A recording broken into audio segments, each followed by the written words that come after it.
என்ன இங்க பாருங்க. அதாவது இந்த வாழை கண்ணை ஊனி எவ்வளவு நாள் ஆகுது? வாழை போட்டு இது 1 வருஷம் ஆகுது. 1 வருஷம் ஆகுது. கொலை வெட்டியாச்சானே? இது கொலையே வெட்டல. ஏன் வெட்டலண்ணே? விவசாயம் பண்ணது லட்சணம் அப்படி. அதாவது விவசாயம் எல்லாரும் விவசாயம் பண்றாங்கன்னு நம்மளும் விவசாயம் பண்ணிடணும் அப்படின்னு நினைச்சோம் அப்படின்னா அதுக்கான வேலைகளை செய்யணும். அதாவது இது வெட்டி போட்டதுக்கு அப்புறம் வயலுக்கிட்டே வரல. சும்மா சுத்திக்கிட்டு அப்படியே விளையாண்டுட்டான். ஆனா இந்த வயல்ல வந்து என்ன செஞ்சிருக்கணும் அப்படின்னா முதல்ல வெட்டினதுக்கு அப்புறம் ஆள் விட்டு திரும்ப வெட்டி உரம் வச்சு அந்த டயத்துல தண்ணி பாய்ச்சி அது என்னென்ன செய்யணுமோ அதை கரெக்டா செஞ்சிருந்தா அப்படின்னா வாழை ஓரளவுக்கு வந்திருக்கும். இப்ப வெட்டி இது கூட சேர்ந்து போட்ட மற்ற வாழைகள் எல்லாம் கொலை வெட்டி அழிச்சு நஞ்சைக்கு ரெடி ஆயாச்சு. ஆனா இன்னும் கொலைய வெட்டி முடியல. கொலையே வரல.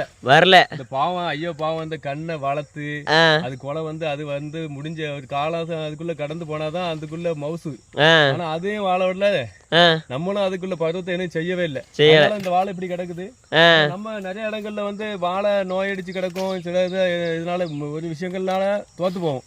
நிறைய பேர் விவசாயத்துல தோத்து போகுது அப்படின்னா இப்படி விவசாயம் பண்ணுனா வாழ்க்கையில விவசாயத்துல முன்னேறதுக்கு வாய்ப்பே கிடையாது. ஏன்னா நம்ம அதுல ஒரு பிள்ளை வளர்க்கறது போல பிள்ளையை கடந்து ஒட்டி உரவாடி அதுல ராத்திரி பகல்ல பாராம தண்ணி பாய்ச்சி இதை கொண்டு வந்தா மட்டும்தான் வாழை வயல்ல எல்லாம் முன்னேற முடியுமா தவிர இல்ல அப்படின்னா தன்னால வருமா அப்படின்னா வர வாய்ப்பே இல்ல.